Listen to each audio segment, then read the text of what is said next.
Hello everyone, welcome to my channel dream travel story. আমরা এখন আছি দমদম পার্ক। দমদম পার্কের কিছু অসাধারণ মাতৃ প্রতিমা এবং পূজা মণ্ডপ তোমাদের সামনে এখন এই আমার ভিডিওর মাধ্যমে তুলে ধরবো। ভিডিওটি দেখতে থাকো। চলো আগে গিয়ে তোমাদের সঙ্গে দেখা হচ্ছে। আমরা এখন দমদম পার্কের ভারত চক্রের ঠাকুর দেখতে ঢুকবো। প্রচুর বৃষ্টি পড়ছে, এই বৃষ্টির মধ্যেই এখন যাচ্ছি।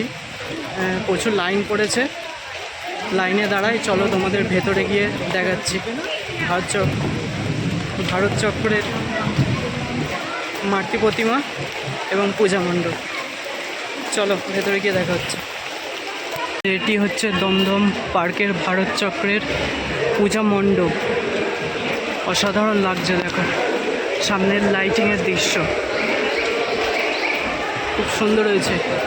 খুব জোরে বৃষ্টি হচ্ছে, তার মধ্যেই তোমাদের এই পূজা মণ্ডপটি তুলে ধরছি। দেখো সব ছাতা নিয়ে দাঁড়িয়ে আছে।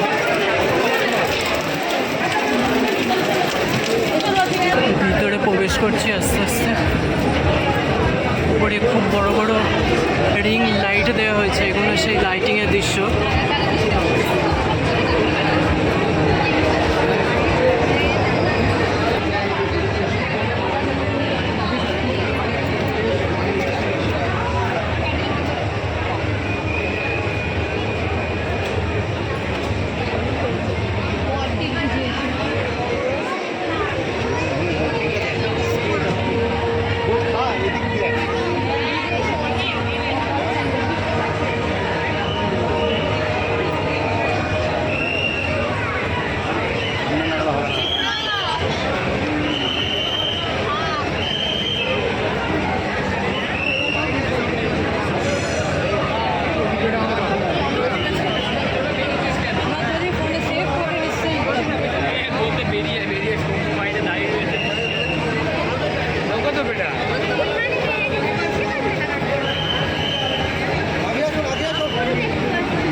মাতৃ প্রতিমা অসাধারণ হয়েছে, কিন্তু দেখে খুব সুন্দর লাগছে দেখতে।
এক্সিট গেট, এখান থেকে আমরা এখন বেরিয়ে যাচ্ছি। এখন বৃষ্টি পড়ছে প্রচুর, দেখছে চুল ভিজে গেছে। এখন বাড়ি ফিরে যাব। ভিডিওটি ভালো লাগলে চ্যানেলটিকে সাবস্ক্রাইব করে দিও, ভিডিওটিকে একটি লাইক করে দিও। আবার দেখা হচ্ছে কোনো অন্য ভিডিওতে। টাটা।